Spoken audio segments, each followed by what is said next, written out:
Ladies and gentlemen, poor people all around the world has been constrained under the rhetoric of protection of future generation for so long.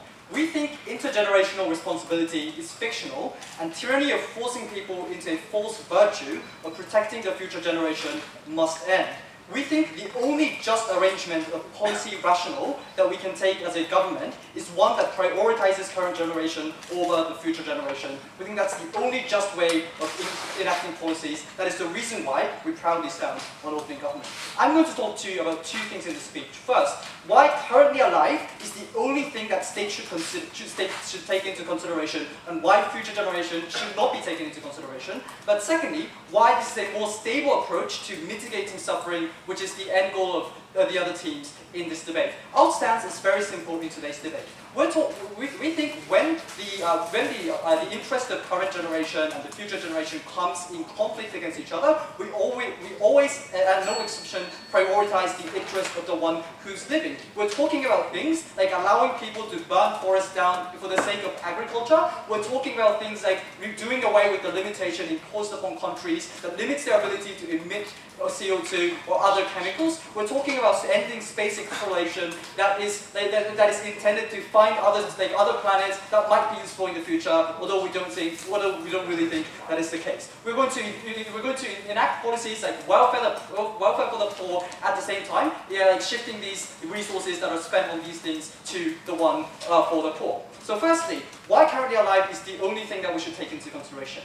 Recognize that state is a collective entity representing people currently alive in an area in which they exist. Essentially, the existence of state is restriction on people's right to freedom, people's right to exercise violence, and all the other things. The reason why these types of violence and taking away rights from individuals is justified is precisely because of the fact that the existence of state, the existence of neutral factor in international society is a better way to maximize individual rights and to balance out rights when they come in conflict against each other. We think the fact that people are being deprived of their rights begs for us to be accountable to those from whom we take away rights.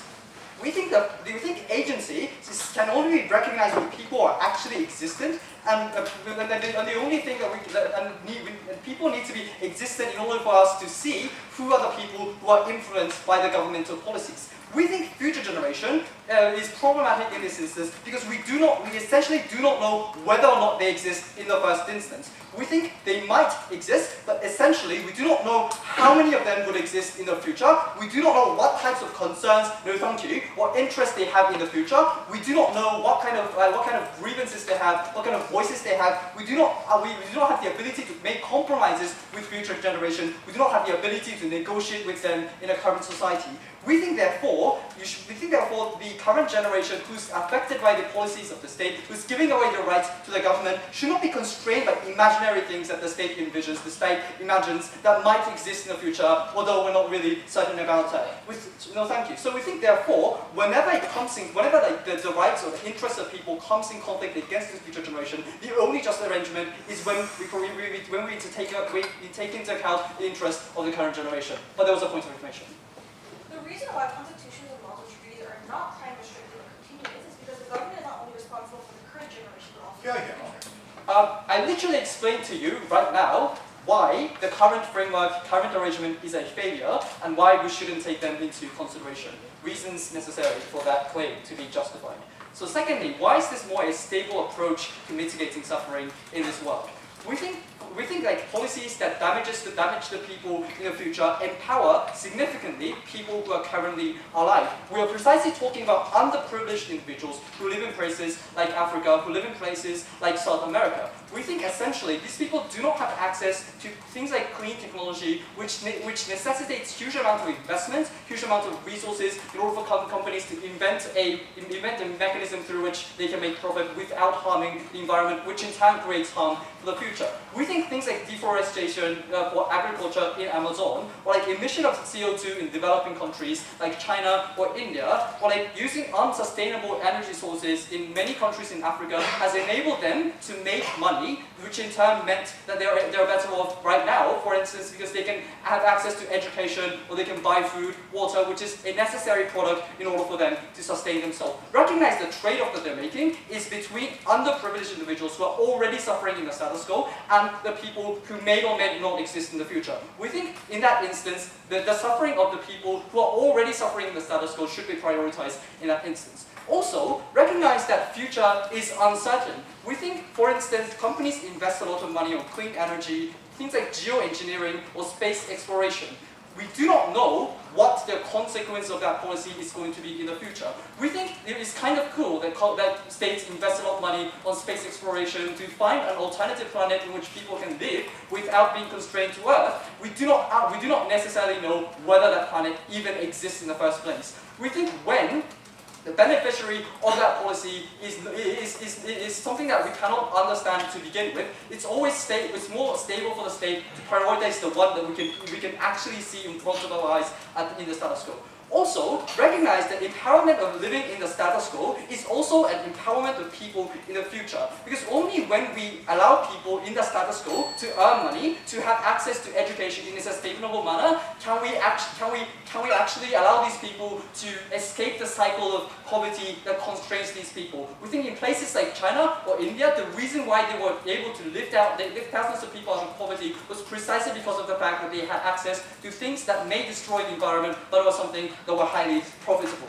So what would our world look like in the future? We think that it's not going to be like a devastating world as opposition would like to characterize in today's debate. Because recognize that people don't live for just a second. We think people live for 80 years, 90 years. So we think the interest of these people is not always like the interest that they can gain in the status quo. We think, for instance, things like pollution in developed nations, we think many people have interest against pollution, essentially because the pollution hurts their health in long term for these individuals. So we do not think necessarily that the fact that we prioritize current generation means we have a huge long-term effect in the future. Sometimes long-term effect is also something that is taken into consideration for the current generation. Ladies and gentlemen, we think the only just arrangement of policy making is one that takes into account current generation, the existent people, and we're very proud to propose.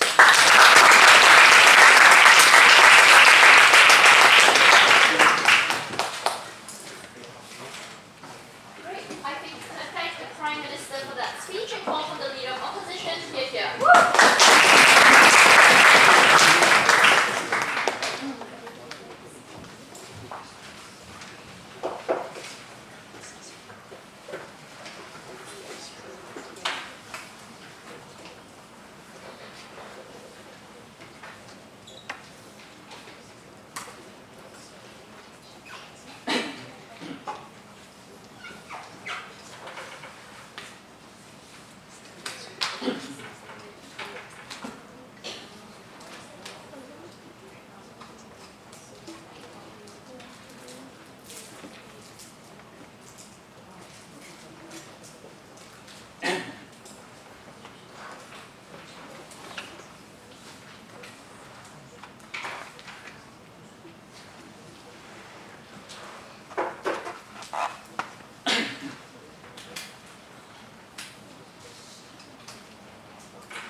Before I move on to any of my points, I would like to make sure of what exactly is today's debate about. I felt the necessity to narrow down the scope of today's debate, especially because most policies actually influence both the people who are alive and both the people who are in the future. For example, if you actually build certain infrastructures, we believe that it actually not only benefits the people who are now in the present because they are actually going to be utilizing these current infrastructures, but that is actually going to last in the future. That's why we believe that the people in the future are also going to be benefited by it.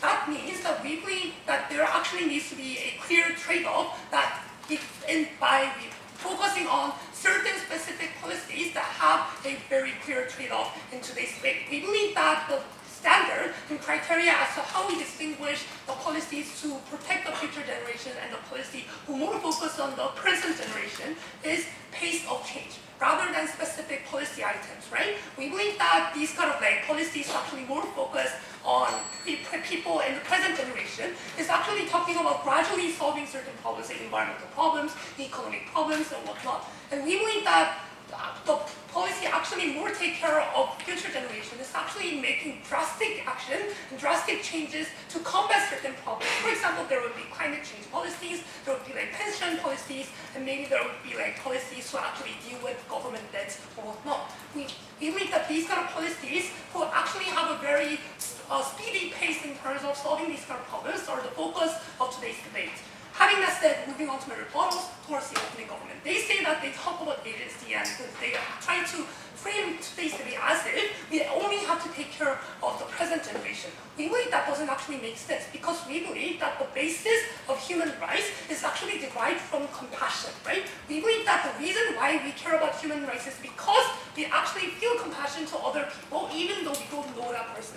We actually care a person or in the other part of the globe, even though we do not actually have any kind of personal relationship with that person. We believe that human dignity and human integrity is actually being derived from human compassion because we are all same human beings, all living creatures, all same in the world. That's the reason why we believe that just because you're not born in the present doesn't necessarily mean that you don't deserve this kind of compassion because you're going to be the exact same human being at the future. Secondly, they talk about why future is very uncertain, but I would like to say that it is very irresponsible coming from the opening government to simply say that future is so much uncertain and unpredictable, especially when we have so many empirical evidences that can actually prove to you as to why these kind of like gradual changes may be very dangerous. We see climate change policies are really being ineffective in the status quo because it is so much gradual and it is so much moderate. We believe that these kind of climate change problems are not really being solved right now in the status quo. And moreover, if you don't actually make radical reform in terms of like welfare policy and structure,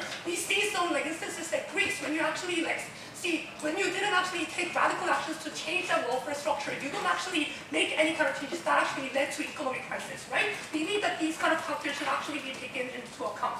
I'm going to talk about two things in my speech. Number one, about the importance of the future generation in terms of principle level, and secondly, as to why it is so much urgent in terms of solving the intergenerational problem in the status quo. Number one, importance of future generation.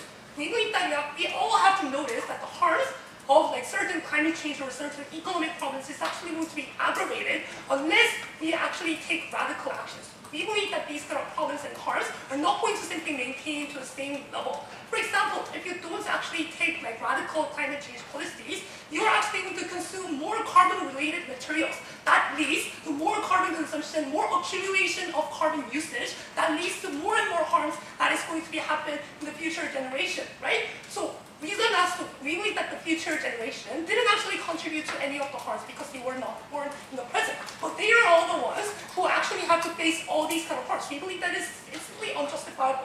And secondly, they talk about people who are in worst off, but we believe that worst off are the most vulnerable sectors in the future. For example, when climate change is so much aggravated in the future, and like let's say that there is no source of clean water. We believe that people who are in Saharan areas, people who are so much worse off, are not being able to have any access to clean water. However, we believe that the rich people are still going to have access because they can afford clean water that is being like filtered or up. We believe that not only that, we believe that more conflicts and outrage is actually going to happen because people actually fight for water. People who actually fight for better resources and better like well-being. We believe that these kind of things are especially happening when we actually see the instances of water disputes or whatnot. We believe that intergenerational fairness actually comes from compassion, I have told you. We believe that these kind of people are same people just because they don't exist in the status quo doesn't necessarily mean that they actually deserve the human rights that we are currently enjoying in the status quo. That's why we believe this currently is utterly unjustifiable to like neglect these kind of people. Secondly, urgency.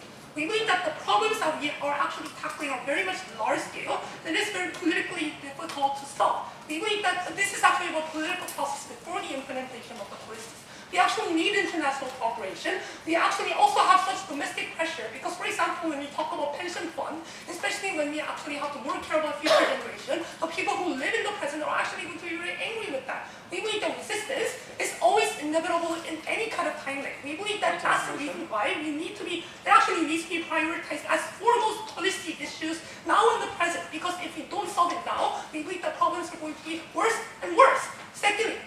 there are time lags in policy implementation. This means that even if you try to implement a certain policy right now, that doesn't necessarily mean that the effectiveness is going to be materialized right now. We believe that there actually is a necessity of a certain amount of time in order for that policy to actually have a better effectiveness, right?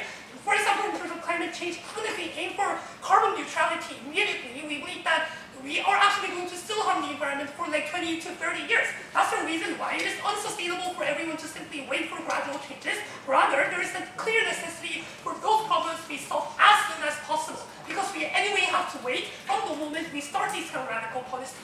Then what's the mechanism? We have two things. Number one, we believe that it is easier to convince the young generation, especially when considering that there is long time left for these kind of young generations to actually live before they die. We believe that these kind of people are very much good political resources that we can employ. Secondly, we believe that there are actually going to be moderate people who are going to be swayed, at least in a more radical manner. So we believe that in the current status quo, there is no radical sector who actually proposes radical policies. That's why when we actually come up to such negotiation, we believe that the negotiation result, the conclusion is actually between moderate and conservative. And that's the reason why we believe that we actually have to come up with more radical policies so that even if we don't actually materialize that radical policy, we believe that at least more moderate policies that is more inclined to have more radical ideology is only going to be happen under our side of the house. For all these reasons, I'm more than proud to oppose today's motion. Thanks.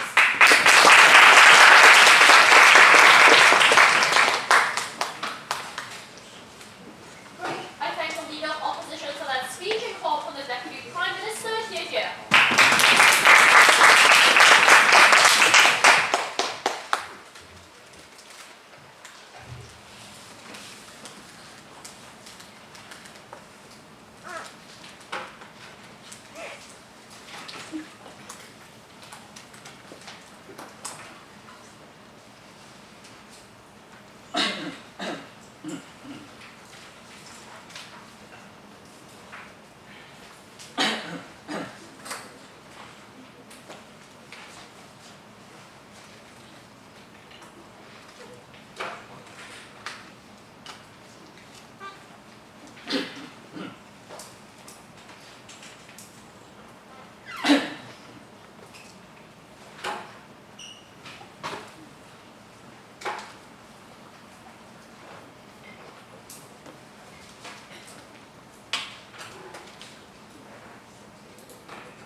So this motion isn't about whether people in the future have rights or don't have rights, right? It's about when we have people who are living in the present and people who are living in the future, which one do we have to prioritize? And this is why OO was irrelevant in this debate, right? Because what they were saying was, well, people in the future have rights. That's not the question in this debate. The question is when there's a clear trade-off between sacrificing people in the status quo for people in the future, who should the state be more accountable to, and who do they have to prioritize? So we think that the majority of OO's principle, actually all of it, was out of this debate. So I'm going to address two issues in my speech today. Firstly, I'm going to talk about principle, about what kind of rights do we have to prioritize as a state. And secondly, I'm going to talk about the long term, and which is going to lead to better outcomes for most vulnerable people. So firstly, about principle, right? And OO's principle was this, that compassion is the basis on which we give rights, therefore people in the future have rights. Okay, sure. But what you have to notice is that there's things like priorities in the status quo, right? The existence of state itself is something that ignores compassion, right?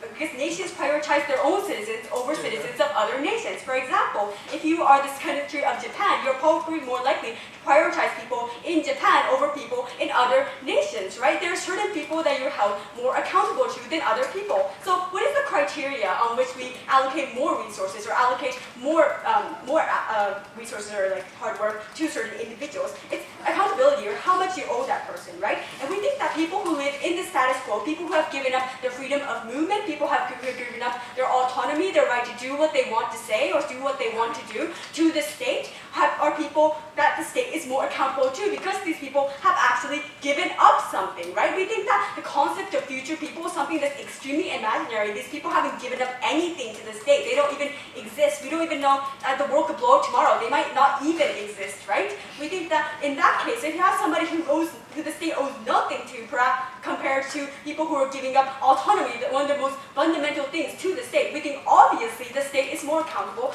to those individuals, right? So we thought in that case it was okay to prioritize the poor who were suffering right now, the old people in Japan who need pensions right now, over some like non-existent people in the future. We thought their principle was out of the debate. Yes. Especially considering that the people in the present and the future are valued equally. If the people in the future are actually going to be harmed massively more, why do we have to like prioritize these people a lot more? I just told you why people living right now, people living in the future are not equal, and that why the state should prioritize these individuals, right? We think I just spent 3 minutes telling you that. So moving on to my second point about how the actually I have a continuation of the principle. So, also, another reason why we also should prioritize people who are alive in the status quo, as my PM told you, is because we're not really sure if the policies we take right now for the future are actually going to make the future better, right? When you force factories to use clean technology, when you invest in finding a habitable new planet or make the government pay debt in Japan, you're not really sure if it's going to make people's lives better, right? They said, well, there's lots of evidence that says it's going to be better. That doesn't mean it's going to get better, right? We think that there's a lot of weak and shaky evidence. Economists often mistake things. They often mispredict the future.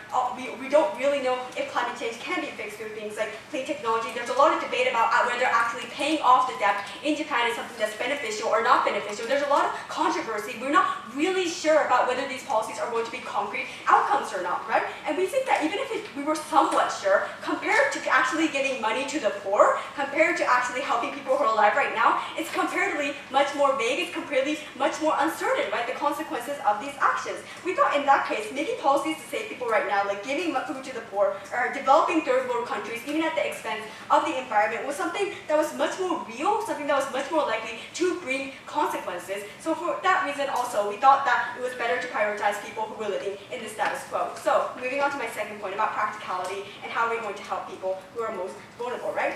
So opposite side's claim was this, right? Climate change affects mostly the most vulnerable people in our society because it causes things like conflicts over wars and droughts will happen, right? So firstly, we don't think that it's going to be so much of a disaster because notice this debate is not, we're going to throw away people of the future, right? We're only going to do that when it comes to conflict with each other. There's still probably going to be corporations that want to create things like green technology because it actually brings them profit. There are also going to be people who actually want to create like a more green climate. There's still going to be Toyota and Honda making electric cars, right? These things are still going to exist in our paradigm because they don't actually, they're not in conflict with the rights of the people in the status quo, right? So we think that to a certain extent, even climate change or like green technology and all that stuff can still be assured in our paradigm. We thought it was a false comparative, right? And secondly, we thought that climate change.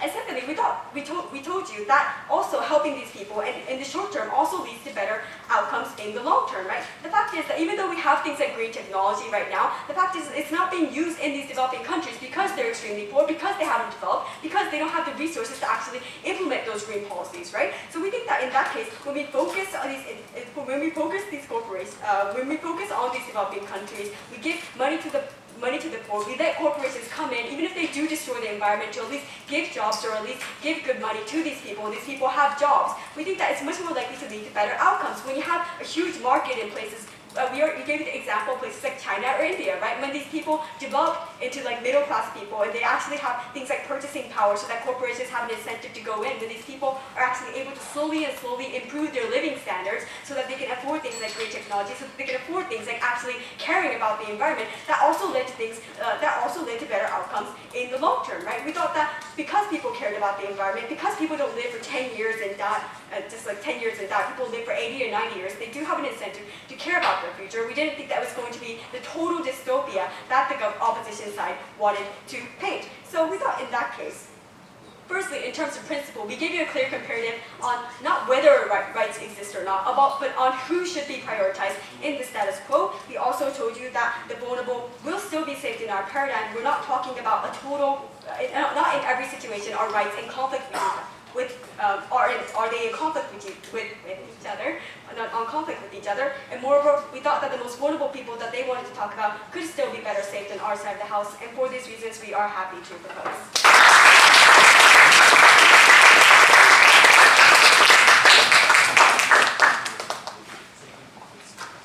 Great. I thank the Deputy Prime Minister for that speech and call upon the Deputy Leader of Opposition, Here.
OG's whole case is dependent on two claims. The first claim is that the rights of future generations are less important than current generations. The second claim is that when you deprioritize the issues of, that might affect future generations at the expense of current generations, you're going to get better results, right? There's a principle level analysis and a consequentialist level analysis, right? We're going to show you why those two things are wrong. We're going to rebuild what Sung-Yan said, tell you why it's completely relevant to this debate, and thirdly, talk about why at least this prioritization of current generations leads to the destruction of the developing world and most of the people who can't afford scarce resources, right? So like, they come with like a really convenient and dismissive rebuttal of Sung-Yan's idea of compassion, right? He tells you that all people, possible and actual, have equal rights simply because of the fact that they are human beings, or they will be human beings, right? The act of us saying, pronouncing to ourselves that there are moral rights beyond state borders, the fact that we pronounce that there are human rights, these are all based on ideas of compassion, right? You know what it feels like to be very hungry, right? So when you see a starving child, you get a thing in your heart, right? You get a voice in your head that says, like, this is wrong, we should not do it, and you need to institutionalize these rights, and these are what moral rights are. So like, the second main thing is that they completely destroy the concept of moral rights. Like, we're not doing an active debate about the state compensating individuals for the rights that they give up anyway, so we think that that's irrelevant. But then thirdly, even if it is, as they say, like a state debate, we think that the legal rights that they talk about, because they are predictably certain for the future generation, because they will be giving up all of the things that they talk about, things like autonomy, freedom of movement, we think that the future generation deserves the same deal that the current generation has. And in order for that to happen, they cannot just simply say that we should deprioritize future generations unilaterally. We think that that's heinous, right? Some positive reasons to believe why future generations have the same rights, or they should get the same consideration as current generations. Firstly, the rights of individuals that exist, right? This is what OG's case is contingent on, right? Like, this is contingent upon the acceptance of a universal proclamation that all possible individuals, right? It's a universalized reasoned judgment as to how we should treat others, right?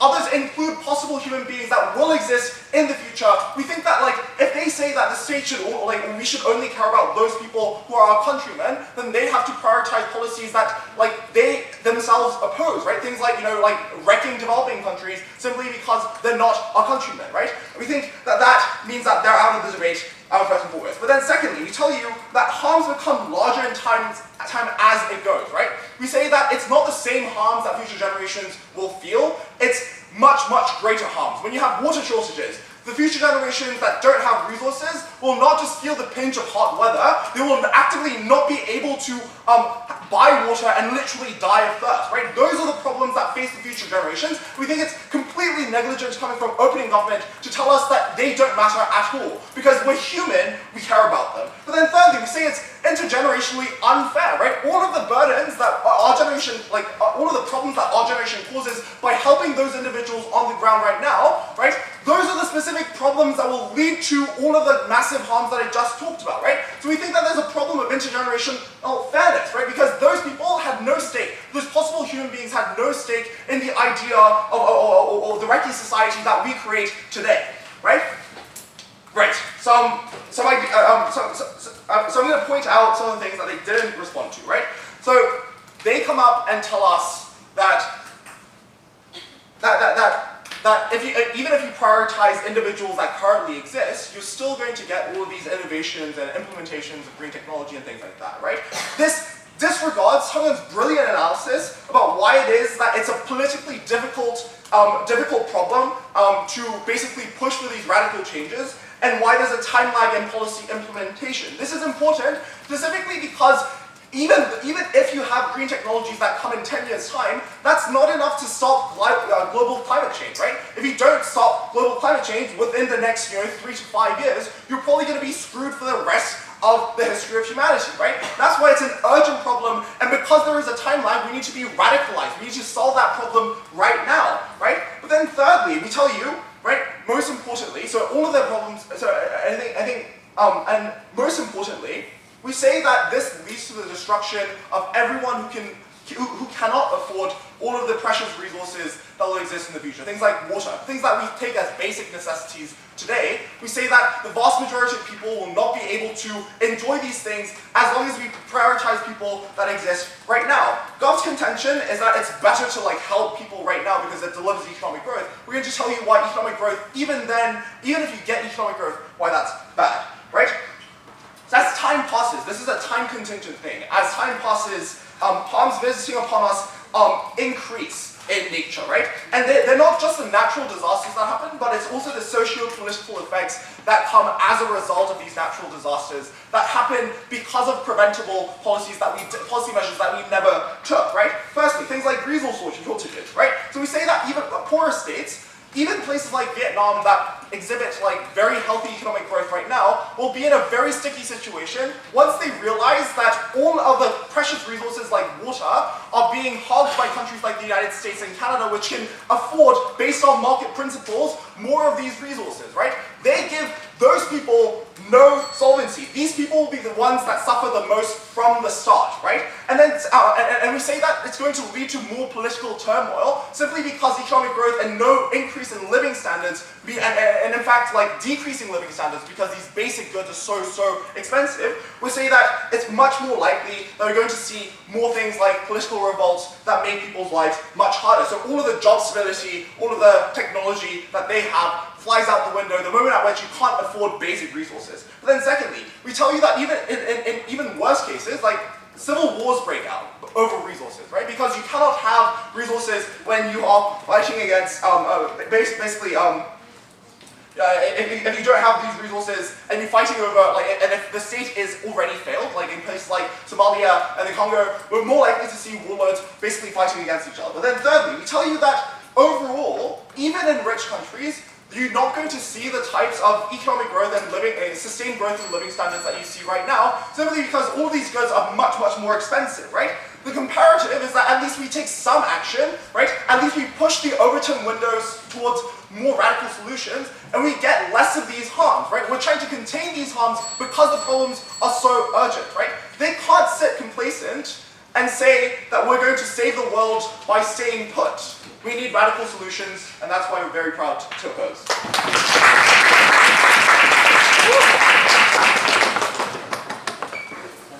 I thank the deputy leader of the opposition and call for the member of government to open the back council debate. Here, here.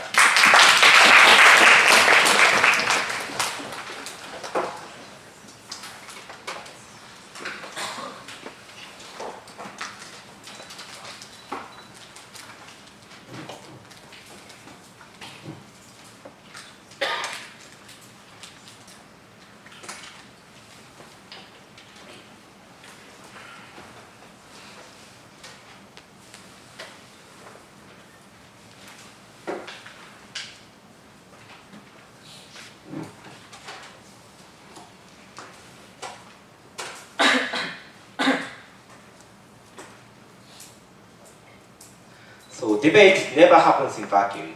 We have to consider who will join decision-making process, who among current lives and future lives will be benefited by what kind of motions and what kind of policies.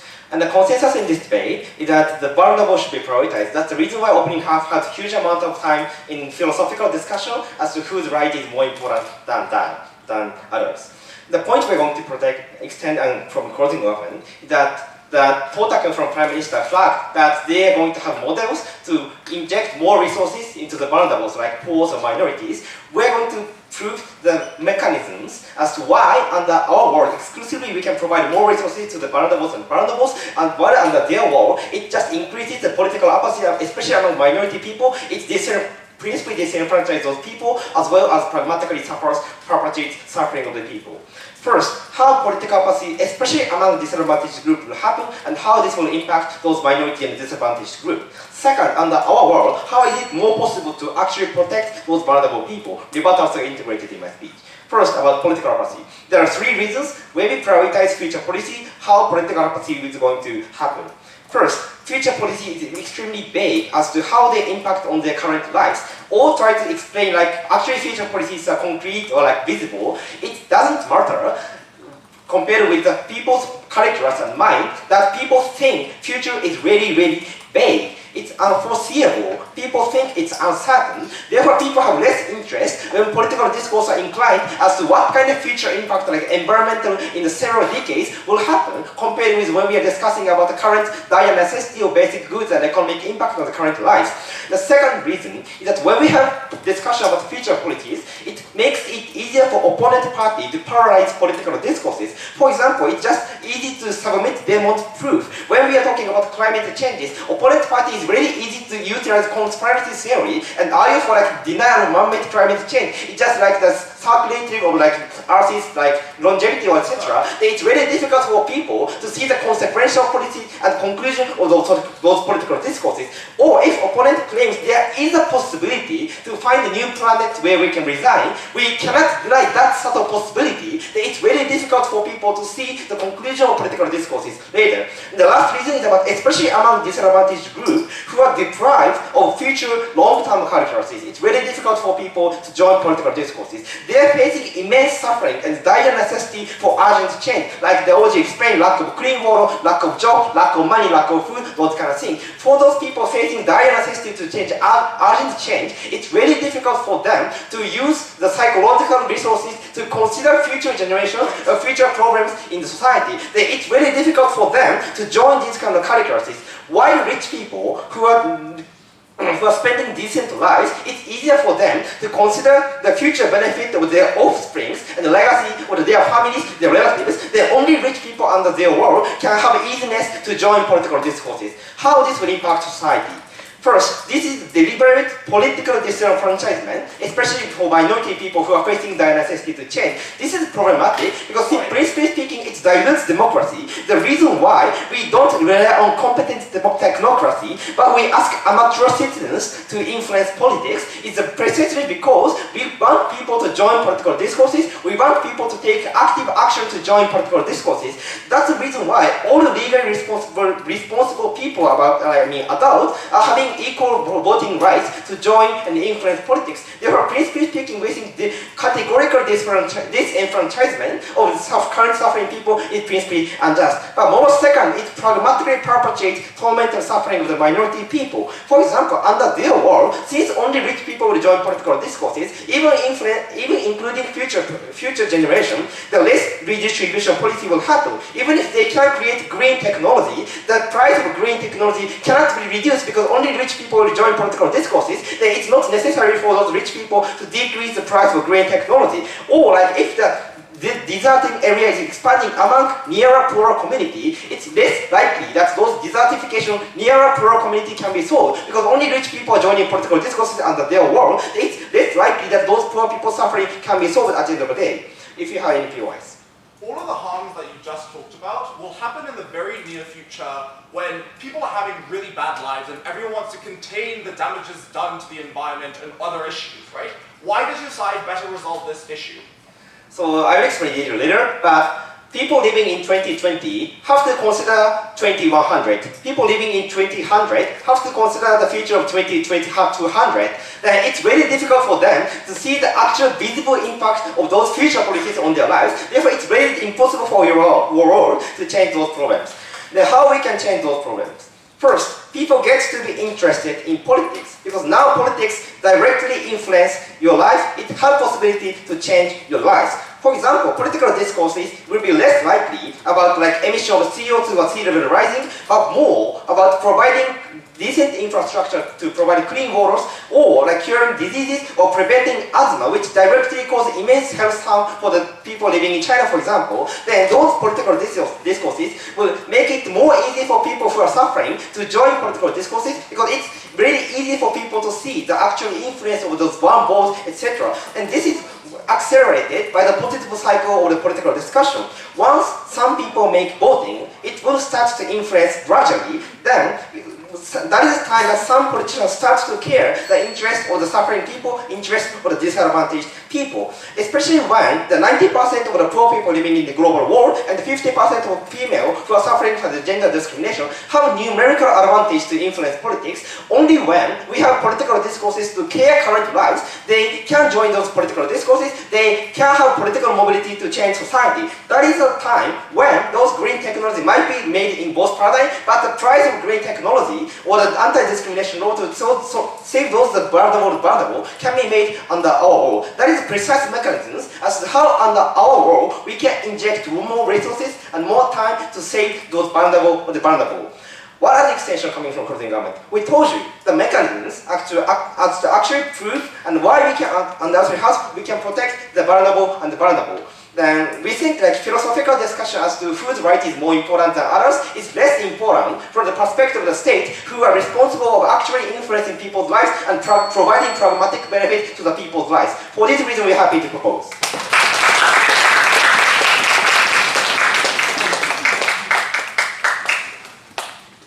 I thank the member of government for that speech and call upon the member of opposition here.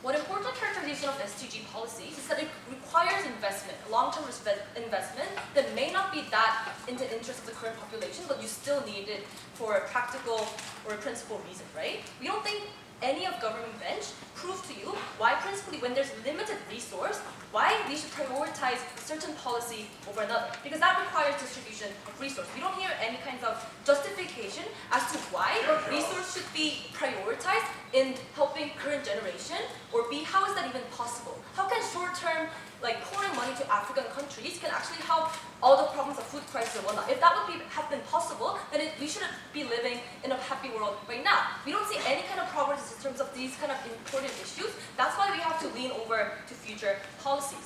Problem with government bench is that they do not, their only like justification as to why they should prioritize current generation is in two folds. Firstly, about certainty. Secondly, about we can have tangible outcome. We think this narrative is extremely dangerous, given that it's usually the narrative that elitist companies or CEOs of elitist companies use to try to brush off their guilt. For example, if a fossil fuel company created global warming, maybe future generations, 1 billion people would die. Or maybe like some people in Maldives, the island would be shrinking, they would just simply say, oh, but I donated $1 million to African countries. I did my job. They're evading their responsibility and accountability in that manner. Yeah. They're using the direct narrative that they did their job, they don't have anything left to do. Rather, we think that we should put these people accountable, make more policies so that these people can make more eco-friendly technology, even at the expense of their current interest. We think that logic that, oh, we already help these people is extremely dangerous, especially in the elitist society. That's not going to help marginalized people. It's going to exacerbate the negative cycle in the status quo, right? So, what CEO gives you today is A, we're going to provide a principal justification as to why future policies is important in terms of accountability, calculus, and political discourse. Second, we're going to prove to you why we can help more people, especially the marginalized people that you want to prove. But before that, some clarifications. We think that if OG wants to talk about marginalized people or disenfranchised people, they also have to prove why helping poor people or having the quality analysis in that discussion is extremely important. Because the motion states that you're going to help people, not help poor people. You have to give more marginal justification as to why helping like one poor person would be prioritized versus helping 100 people, right? Secondly, about accountability. We think that it's extremely unfair, especially in this subsidy kind of like helping these poor people subsidies is extremely unfair. Because within the developing countries, there are selective process of how these subsidies are reached. Some countries, within the developing countries, they have more ties with developed countries, hence get more subsidies. We think it's extremely unfair for other developing countries. For example, if people in Cambodia got subsidies from the United States because of some resource extraction rights or whatnot, we think that it's extremely unfair for people in Uganda who suffer from the same problem but cannot solve the problem or cannot receive the subsidy because of that same reason. Rather, what we want to do is to help prevent these kind of problems from happening in the long run. We want to, we may not solve birth lottery on your side in the short run, but we want to prevent that birth lottery is not a problem in the future or whatnot, right? No. Also, we think, we heard about, especially coming from OG, that they want to help developing countries. They are missing a very critical point, especially in debate, about mutual exclusivity. You cannot just give subsidies and magically have these people create more jobs and later on, when they're developed enough, opt into green energy. That's just simply not possible. Especially when you concede to the fact that these developing countries oftentimes have corrupt government. We don't likely see a logical chain as to how more jobs can be created or green energy could be created. Your DPM quotes that they're okay if some corruption happens. You shouldn't be okay if you want to help practical people, and if that's your logic of supporting them, right? Now, moving on to my extensions. We think that we have principal justification is to helping these future generations in three folds. Firstly, accountability. We think that it is extremely unfair if current government or current population have irreversible harm, and then the harm of such harm or victims are not even voiced out, meaning that they cannot even be accountable for the sake of mortality.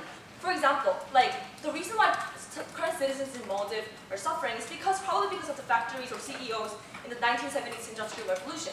They cannot be held accountable because they're dead, right? We think it's extremely dangerous narrative that it's okay because we want to prioritize current people. We think that the logic of accountability should stand principally because we think if you're going to harm other people in the future, and if that linkage is clear, then you should invest your resource in doing so. You have to prove then why, in your sense, the poverty or all these kind of hunger are created by the current government or maybe the current population or whatnot. We think we have a clear linkage as to the problems in the future generation will be created by current government or current companies or whatnot. Secondly, we also think that it's principally important of equal voicing, especially in terms of debate. Just because you're not existing, or just because you have an unclear voice, doesn't mean that you're automatically out of the debate, right? Because that's the true meaning of democracy. That's why we have whether or not they're guilty or probably not guilty, that's why criminals have lawyers or whatnot. We think that certainty, the notion of certainty should not be abused, especially in this kind of voicing power or voting power or whatnot. Thirdly, about birth lottery, as I mentioned before, we think that it's extremely a very unfair approach by saying that, these people because like if you want to change the problem, if you acknowledge the problem of birth lottery, then I think it's more intuitive or more logical or fair to try to solve the birth lottery problem from the structural base rather than to solve imminent temporary problems or whatnot. Because what we see in future policy is that A, it requires initial capital investment even at the expense of short-run population damage or whatnot. Also B, we think that in terms of also in the status quo, you have to realize the fact that there's declining public support about these future policies. CG also talks about this fact by telling you that, oh, there's not enough political discourse about this matter. That's exactly the problem. Then are you okay if with supporting future policies, given that there's more political discourse about this matter? We don't think that's necessarily true. For example, in USA, the US citizens voluntarily opted into investing NASA even at the expense of cutting their welfare taxes. Would that be okay? Because that had political discourse or whatnot. The problem of future policies is the reason why it's so unpopular is because of the dangerous narrative that we have to help current people. We have to help like those who are alive. We have to break the narrative by having radical policies to bring up the issues by denying the fact that global warming is true, and global warming is happening. It's going to impact our lives. Even the numerical calculus, by very simplifying this matter, we think that we can help 1 billion lives rather than we can easily save or maybe temporarily save 100 people. That's why we're so proud to oppose.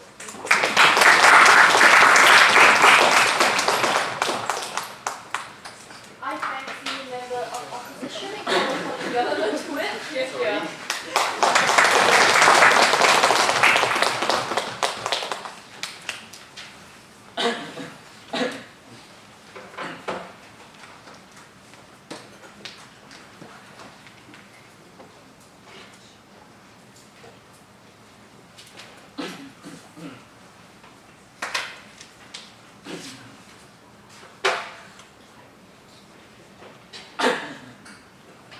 Thank you, Chairperson. So I don't think this debate is about whether or not we should actively harm the future generation just for the sake of harming the future generation. It's when you identify a problem that is harming the people in the status quo, are we justified to help those suffering in front of us, even if the trade-off is that you cannot use that resource to save someone else. So I think the characterization of side opposition as a whole is very misleading, and they don't really engage with this analysis coming from side government. 2 points in my web speech. Firstly, who do we want to protect and why do we think it is just? Secondly, what are the outcomes of both current and future generation in both sides, and why do we think comparatively we still win this debate? Firstly, on who do we want to protect? So this is a direct clash for side opening opposition, because all of their characterizations was that people are equal and people have equal rights. We concede to that, but that doesn't mean that the fact that people are suffering from this political disenfranchisement and poverty that comes from that in the status quo is something that we should neglect, right? We already have a limited number of resources in the status quo. I don't really think they provided a justification as to why the allocation of the resources should uniquely go to the people who are in the future generation rather than the people who are also suffering the status quo, who are not responsible for the situation that they're in. I don't think, even if you take that principal argument of like future generations being completely equal, we didn't see any analysis on why that future generation has more weight to the resources that we currently have than the current generation. Yes. So all of the harms that the current generation is suffering, they're very, very vulnerable. Like the vulnerable people in the future generations will suffer at a much, much greater degree when you prioritize policies that help people who are currently alive. How would you defend that? Okay, so in the status quo, we have a limited amount of resources that we can allocate, and there's people in front of us who are literally suffering right now. I don't see why you, as a government, you're justified to neglect the population and try to save somebody in the future. Right? I will go on. In my second point, I will explain why changes of like climate change is less likely to be solved in their side of the house, but we really don't see there is a principal justification as to the prioritization of those people. Right? OG gives a good argument of that status quo people are suffering, but we think we gave you a more nuanced and detailed analysis on why this is directly connected to the motion. Right? We're telling you that political disenfranchisement uniquely comes when political discourse is something that people cannot identify with. When we are talking about where should we allocate our resources, should it be to like NASA, or should it be to like other forms of like environmental policies? It literally has no effect on us, right? So when we prioritize policies that has nothing to do with the lives of people who are suffering in the status quo, we think disenfranchisement is much more likely to happen. We think it is very, very harmful because in their side of the house, when people are disenfranchised from these kind of discussions, the status quo that where they are suffering is less likely to be changed or solved in their side of the house. In our side of the house, we think when we are talking about how like tons of money going around for things that directly affects you, so like to which neighborhood should we give more funding, or to what kind of like social welfare policies should be expanded to save the people who are suffering in the status quo, that is when people start to care about like the policies or care about politics and start to have interest and interact in the political discourse. We gave you 3 very detailed analysis on why this is likely to happen. We talked about vagueness, we talked about how polarization is likely to happen in their side of the house, and we talked about the lack of purpose, very little engagement coming from closing government. But secondly, let's look at the actual outcomes of both current and future generation, because all of their argumentation is based on the assumption that the goals of the future generation is somehow going to be achieved. We think our member of government gave a very good example of how those things are less likely to happen. In the status quo, the vast majority of people do not care about the future generation. In that kind of context, when governments are starting to prioritize policies that do not directly affect them, people tend to go into things like conspiracy theories, for example, of like climate change does not exist. These are the discourse that's already happening in the status quo in response to huge amount of resources being like used to policies that doesn't affect the current lives of the current citizens. As a response to that, we see people like Donald Trump coming up like a few years later and like going against the environmental policies that they set, where they used a lot of resources, they wasted a lot of resources that could have been used to save lives. They used it for something that really didn't have a concrete outcome because people went against it, and as a result, they ended up undoing the treaty that was meant to protect the environment. And we think this analysis is very, very important because even if we take their best case scenario, we don't see that their idea of prioritizing policy in the current generation is actually sustainable, because they need to assume that this kind of policy making is going to have vast support for like continuously until it actually have a concrete outcome for the future generation. We think in our side of the house, we gave you more mechanism for actually like tangible changes happening. We're talking about like long-term economic policies or environmental policies being replaced with social welfare, and those things more likely to happen because the disenfranchised group would actually have a platform of voicing out and advocating to governments, because now the policy is going to be focused on the short term. We think this is a unique impact and a unique mechanism that was lacking from open government, who just said that we're probably going to have more social welfare. We gave you the mechanism as to why that is going to be actually possible in the context of a lot of backlash happening from the rich populations when we see examples of like climate change and whatnot. So even in direct engagement with closing government. So I think the problem with closing government is that they talked about how it is unfair in the status quo and there is no accountability. We can see to that, but the problem is there is no mechanism as to how that is going to change in their side of the house. We think even when we talk about long-term policies, probably the United States has a very different perspective of what long-term good is for their like economic interest and so forth. We think private corporations are still going to have incentives to like extract resources from these developing countries. I didn't really see any mechanism as to how that situation is going to change. But even if we take their best case scenario and assume that international good to some extent might be like provided, we still think even in their best case scenario, the disenfranchised population in the status quo is still going to continue to suffer. And we think in comparison to them having a very vague analysis on what kind of like good is actually going to happen, we think we gave you a concrete benefit and a mechanism as to how like internal domestic issues is going to be solved, and we told you why it is much more important than the very vague idea of human rights being equal from their side of the house. Very proud to propose.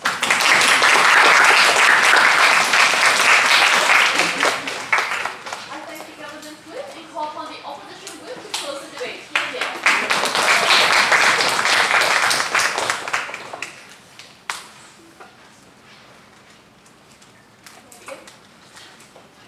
Gulf Bench, as a whole, cannot win by arguing that poor people are vulnerable. We think that opening opposition right away from the debate by not biting the bullet about the full exchange of what kind of policies look like when they project the future. Closing opposition told the necessity of radical politics. We're also going to engage with the idea coming from open government about how poor people need to be protected or need to be solved. We provide you another solution as to how, if the birth lottery cannot be solved under our side of the house, at least we're able to find it very proud to oppose. Before moving on to the two questions, just a bit of clarification regarding CG, because I don't really think their mechanism stands in that day, right? 3 levels of clarification. Number 1, their policy fails because they're not able to talk about how, what kind of political activity they want, right? So if the public supports future ideas like going for NASA or like other countries supporting the International Space Station, are you going to go against these policies, right? We don't think there's any linkage between why people are going to opt into towards policies that are more catered towards the present, right? But number 2, we think that the problem analysis was also mistaken, right? Because disenfranchisement happens for a number of reasons. We think it happens because of corruption, a lack of education regarding voting, because we don't think this is the only or even the best reason behind this disenfranchisement, right? But finally, we think the idea that climate change is a myth ultimately happens because parties support the government stance, right? Like the idea that you want to support those that are making the money right now, therefore you make the future seem like a very, very distant and far away thing. You make sure that these people don't look like real people to you. I'm going to talk about how that in that comparison is far worse off. Please sit down. Talking first about the government responsibility, right? Talking about how this idea of the government has a responsibility coming from the opening government, right? Because opening government tells us that government has a responsibility for the current generation. We told you in my PY that it's factually untrue. The constitutions and laws and treaties continue throughout generations, and the reason is because the government is not only responsible for the current but also the future generation, right? 3 levels of analysis as to why this is true. Number 1, we think the current generation ultimately causes irreversible harm happening under side government, right? Because you die before the harms caused come into effect, right? The reason why Korea and China, even though we go through air pollution, we ignore the warnings about factory, about car fumes, because it's okay for us, right? But once it becomes unbearable for the future generation, we think it's impossible to change, right? We have to hold people who are responsible for these actions held accountable, right? Please sit down. Number 2, in a debate where equal voice is important, and I'm surprised about how they're able to brush off people who don't have a voice in this thing, right? Because we ultimately think the representation of the future generation and the chance to fight for these values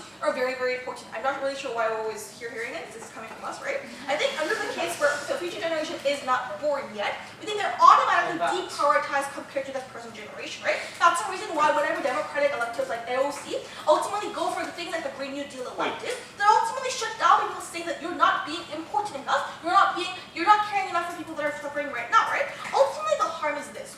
We think it's more elitist happening on state government because now, we think in the past when like Western liberal democracies were ultimately able to develop through industrial revolution, but now they want and that harm has ultimately affected people like current countries like the Maldives. We think that it's ultimately irresponsible for you to say that now it's important and we don't want this to happen again, right? We think that ultimately, if you're arguing for the side that has less voice from side government, we think that opposition argues for people that have no voice, that haven't been born yet, or they have to be forced to live under this world where there's suffering, where there's no air to breathe in, where there's no water to drink in, right? But finally, please sit down. We think that the reason there has been stagnant development in future development, and this is also like blatant mischaracterization happening from the opening government, is because as soon as we see the results, we skip out on the investment, right? Because we think that this is a long-term goal, and that yes, it might be it might take a while for us to see the development, but ultimately it leads to massive gains at the very end, right? Because ultimately, we reject the premise that the future is unpredictable. We think that humanity has always had the same questions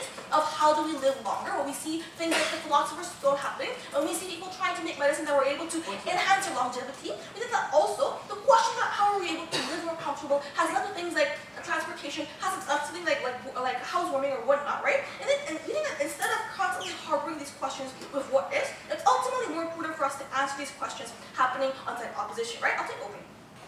Recognize that any action that any state takes will influence people elsewhere. Rationale of policy, therefore, is not whether or not people are influenced, but the extent to which the state is responsible to those people. In this case, the current generation must be prioritized. I'm going to talk about why it's so difficult or why it's so harmful, and these minorities are ultimately dependent upon the current situation of what kind of work they're happening. I think that nicely leads on to the second class, right? Because what does opening government tell us? They tell us that we have to save the poor people living in Africa, right? But we tell you, coming from side opposing opposition, that structural problems keep occurring because people don't have an incentive to care, right? You might feel bad, but you're ultimately going to prioritize your problems at the end of the day, right? That's the reason why coming from opposing opposition, we break to the deadlock that says birth lottery cannot be solved, but at least it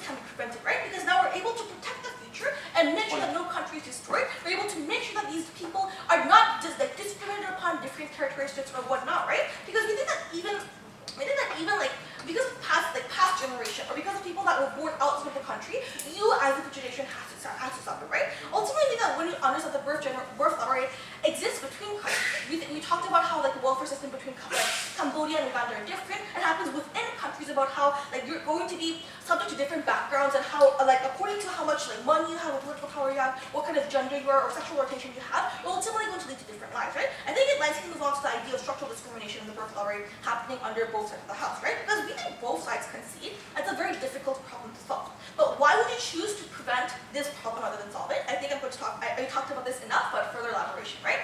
Ultimately, welfare and solving the day-to-day problems is dependent on others, right? In that, if you're a minority, you have to gain the support and approval of the privilege in order for you to gain that money to solve your problems right now, right? The thing is, ultimately, they're going to have the tangible benefits that they want because it's going to be very, very consistent. It's going to depend on very circumstantial evidence about how much remaining budget you have, about what kind of conditions you're born with, right? In that case, you'd rather prefer to enhance equality in the future. So, for example, if gender discrimination happens, because of like things like bodily differences, we want to allow women to have like more bodily power, so we're able to overcome the differences. We don't think like all government case ever engaged with this idea, right? Or things like if trans people are discriminated because of the idea that they're different from their cisgender, we want technology to be improved so we're able to make sure that people are able to choose a gender or whatnot. Right? I think that these developments only occur when you're able to believe the long-term success and the long-term like advantages that this kind of policy has. We think that ultimately you're able to remove the illness and not just end at removing the symptom. That's the reason why you have to focus on protecting the future, and that's why I'm very proud to oppose.